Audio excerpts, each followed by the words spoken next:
commissioner sent it to Cape Town or Johannesburg, one of these places, to have it examined, and promptly came the reply that this was a huge diamond. You think that happened by accident? You're living in Disneyland. No, the stage was now set when that diamond was discovered. Because now we know where the diamonds are located. By this time, Britain, the scientific and technological revolution has given to Britain in particular, and Europe in general, the technology to be able to locate underneath the earth, in the interior of the earth, the diamond veins. And the technology we wish to mine for it down in the depths of the earth, technology which never existed before. And so now the southern African region becomes a cluster of diamond and gold mines.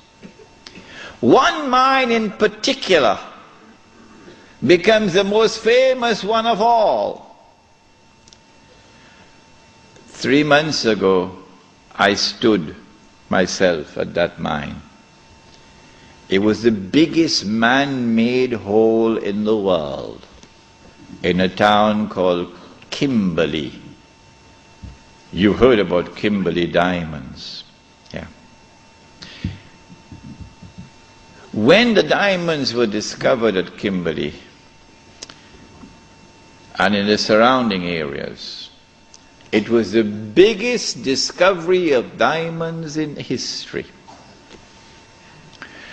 And I would suggest to you who are young and who have a thirst for knowledge, go study this part of history, because tonight we have limited time. What the Jews did, using an Englishman who was not a Jew, Cecil John Rhodes, using him as a front man. They always use a front man, but they stood behind him, and they were able to manipulate the situation and gain control of the diamonds. The De Beers Consolidated Diamond Company emerged and taking control of the diamonds. And the Rothschild family in Europe finances now the mining operations. And the bulk of the wealth which now emerges out of South Africa land up in the hands of the Jews.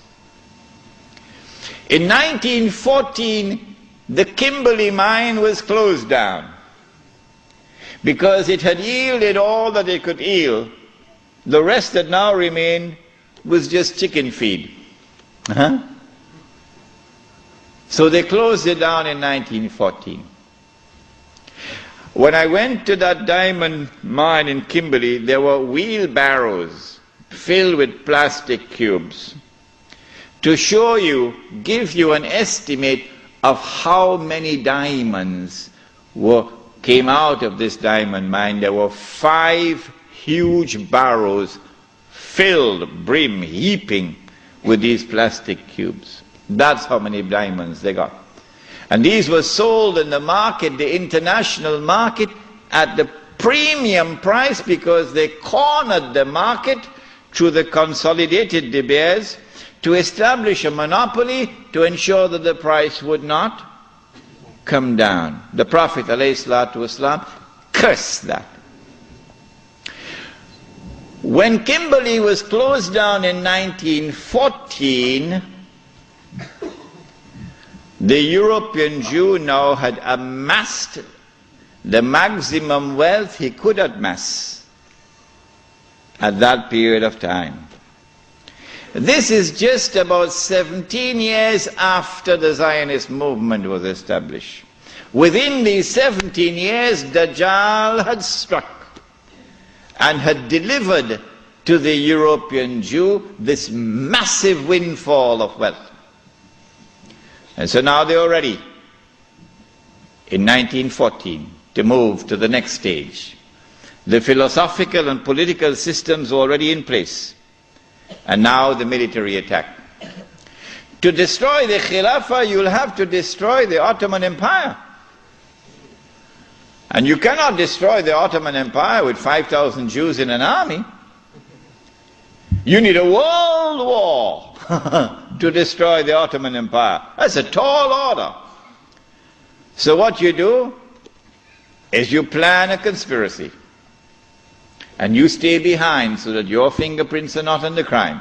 In other words, you plan a September the 11th. Huh? The attack took place in the summer of 1914 when the Grand Duke Franz Ferdinand was assassinated in Sarajevo. In the summer of 1914 there were 6 major powers in Europe. And there was one dark horse across the Atlantic. No one knew how fast it could run because it had never run in a race so far. One dark horse across the Atlantic. And 6 major powers in Europe. They were number 1, Russia, France, Britain, Germany, Austria-Hungary, that's 5. What's number 6? Ottoman Islamic Empire. Ain't no Turkey as yet. Ottoman Islamic Empire. These are the 6 major powers. How can you bring about a world war which would result in the dismantling of the Ottoman Islamic Empire? You've got to do some good planning to do this one. When they attacked and assassinated the Grand Duke Franz Ferdinand, they left footprints which led to Russia. As on September 11, they left footprints which led to Al-Qaeda and Saudi Arabia. The reason why, I forgot to mention this last night, the reason why they put so many Saudis on board the aeroplanes. You remember I told you about the Saudi who went to his government? He says, listen, I've heard in the newspapers and on CNN that I'm dead.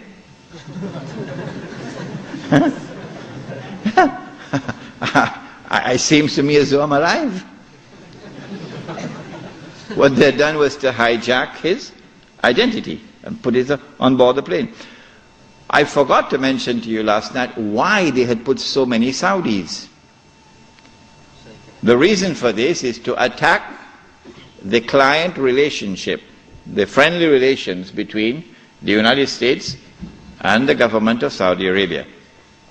If you can replace this with a new relationship of mistrust and hatred and enmity, it'll now facilitate the Jews when they launch their big war to take control of the Saudi oil, which is about to happen. This is why they put so many Saudis on board the aeroplanes. Good. They left footprints which led to Russia.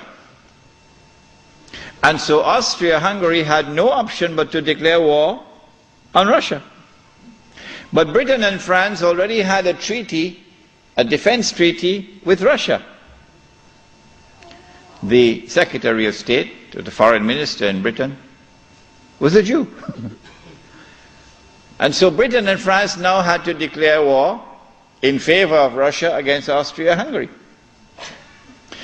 But Germany has the same racial ties with Austria-Hungary, so Germany is now forced to enter the war on the side of Austria-Hungary. So they have succeeded. Whoever planned that assassination has succeeded in bringing all these powers now in Europe into a state of war. All that is left now is what they call the sick man of Europe. Who is that? Ottoman Islamic Empire. The Khalifa in Istanbul does not want to enter the war. He knows how weak the Ottoman army is in terms of military technology. But through internal intrigue within Istanbul, the Ottoman Empire is forced into the war, and a Russian ship in the Bosphorus is used as a pretext.